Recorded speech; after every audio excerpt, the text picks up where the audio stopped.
বরিশাল নগরীতে ভ্যাকসিন থাকলেও সিরিঞ্জের অভাবে ৮ মাস ধরে বন্ধ রয়েছে শিশুদের যক্ষ্মা প্রতিরোধক বিসিজি টিকাদান কর্মসূচি। এতে চরম উদ্বেগ আর ক্ষোভে দিন কাটছে অভিভাবকদের। সংশ্লিষ্টরা বলছেন, ভ্যাকসিনের ঘাটতি না থাকলেও বিশেষ ধরনের সিরিঞ্জের অভাবেই থমকে আছে এই কার্যক্রম। তবে দ্রুতই সমস্যা সমাধানের আশ্বাস দিয়েছে সিটি কর্পোরেশনের কর্তৃপক্ষ। শেখ শামীমের প্রতিবেদন জানাচ্ছেন মিশাল বিনতে আনোয়ার।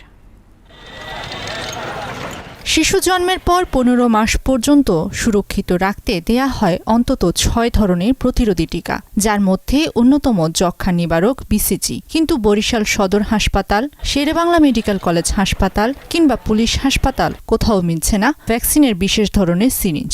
৮ মাস ধরে টিকাদান কেন্দ্রগুলো থেকে শূন্য হাতে ফিরে যেতে হচ্ছে হাজারো শিশুকে। বর্তমানে সরকারি ব্যবস্থাপনায় পেন্টা, পিসিভি, ওপিবি কিংবা এমআর ভ্যাকসিন চালু থাকলেও কেবল সিরিঞ্জ সংকটের দোহাই দিয়ে বন্ধ রাখা হয়েছে বিসিজি টিকা।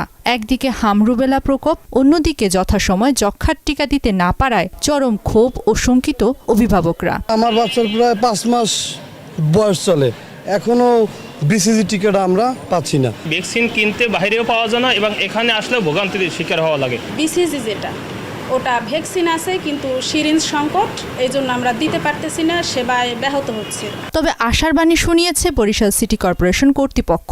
তাদের দাবি, সিরিঞ্জ সমস্যা কেটে যাবে দ্রুতই। বরিশাল শহরেও আমাদের সিটি কর্পোরেশনের ভিতরে আমরা সিরিঞ্জটা পেয়ে যাবো। পেয়ে গেলে আমাদের যে কেন্দ্রগুলো আছে, কেন্দ্রগুলোতে আমরা বিসিজি টিকা আবার নিয়মিত দিতে শুরু করবো এবং এটা খুব বেশি সমস্যা নেই, যেহেতু ওষুধ আছে, মেডিসিনের কোনো ভ্যাকসিনের কোনো ঘাটতি নেই। ঘাটতি শুধু সিরিঞ্জ খুব তাড়াতাড়ি হয়তো চলে আসবে। শুধু আশ্বাসের বাণী নয়, শিশুদের স্বাস্থ্য ঝুঁকি এড়াতে অতি দ্রুত এই সিরিঞ্জ সংকটে স্থায়ী সমাধান দেখতে চান বরিশালের সাধারণ মানুষ। মিশাল বিনতে আনোয়ার, মোহনা সংবাদ।